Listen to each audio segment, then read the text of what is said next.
Kool Moe Dee turned rap and rap battles on their head in late 1981. And to understand why what he did was so influential, we need to look at what rap battles looked like before that one fateful night at Harlem World. With the development of hip-hop's style of rap in the 1970s, artists started testing their skills against each other, with billing on the same night in head-to-head contests. But these contests didn't look a thing like Smack, URL, or King of the Dot battles today. So why let a round hit you from a loud pistol when I could quietly stab you in the navel and then just drag what's in the South Central? They were a little more tame. You can bet your last time, everything I say will be in a round. Every rhyme I say will be a delight, cause I'll rock and shock anybody all night. That clip is a great illustration of the style, from the film Wild Style, where Busy Bee, perhaps the best of the party-rocking MCs of the 70s, faces off against Rodney C. In this scene, you see two MCs firing off their best rhyme schemes and trying to gauge the crowd for which routine was overall cleaner and more engaging. See, this wasn't a battle per se, more like gymnasts flipping for a high score, being ranked against each other but not really hitting those barbs directly at their opponent in the way that has since come to define battle rap. And by the way, I'm doing more research on the history and development of battle rap, so subscribe if you want to see that. We didn't have a lot of battles because... Everybody keeps saying that. Like, we didn't, man. There was a lot of competitions, you know, MC conventions and stuff like that, you know, that everybody entered. But one-on-one battles, anybody trying to battle us... No, like Cold Crush Fantastic. That's what I'm saying. It wasn't that many. It was the Cold Crush and Fantastic 5 battle. And that was the only official battle we had against a group. As Kaz explains, this is the scene that Kool Moe Dee stepped into on that fateful night at Harlem World, and by the time he left the stage, the paradigm had well and truly shifted. Busy Bee took the stage with his usual style, good time party rocking, but nothing revolutionary. He liked a little braggadocious rhyme and he promised he could beat any MC. I'll let Kool Moe Dee tell this part with the heckler. Battle with Busy Bee was spontaneous.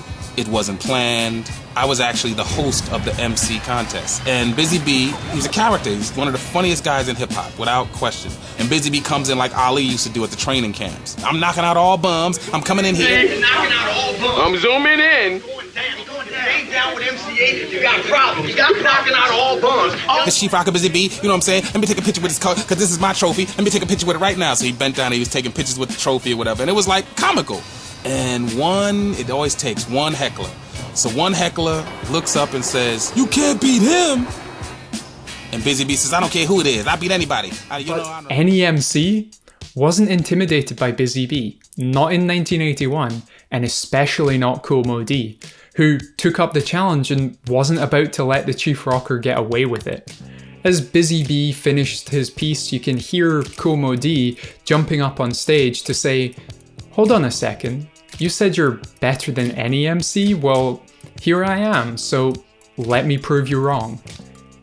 And it took Moe Dee about 120 seconds to settle the score. He was alleging stolen rhymes. We paid for the rhyme, asked for it twice. He said, "Spoonie G, I'll buy it any price." When Spoonie finally told it old water relief, Busy Bee stole it like a fucking thief. Calling Busy Bee's style played out. Now, hold on, Busy Bee, I don't mean to be bold, but put that all bullshit on hold.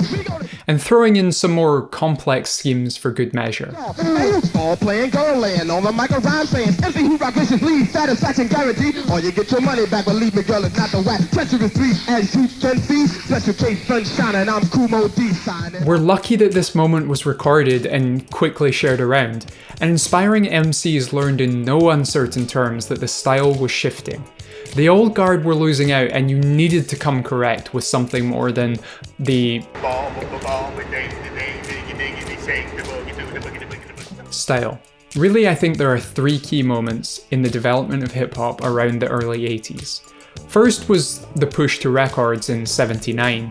See, the same party rocking style just didn't work well on wax, and this pushed the focus towards what would work well on a record. Second was Kool Moe Dee, showing that the same style wasn't the only one that could work in a club, and sending a message to MCs that they needed to bring more to the table. And then third being Run DMC and their popularization of street fashion. I mean, look at Flash and the Furious 5, look at Africa Bambaataa, look at the Sugar Hill Gang before Run DMC came along. Hip-hop acts were copying disco, glam, funk musician stylings, and after Run DMC? Not so much. These three events provided a guide for the next generation of MCs, setting hip-hop on a path away from disco fashion, feel-good party rocking of the 70s. And as the 80s proceeded, Kool Moe Dee was surpassed lyrically by the likes of Rakim and Big Daddy Kane, but he will always hold a legacy as one of the first MCs to push the style forward in such a decisive fashion. This is the story of the night that Kool Moe Dee changed rap. Thank you for watching. Normally at the end I just throw up a couple of my videos, but honestly, if you haven't, go listen to the full audio of this battle, it's fantastic.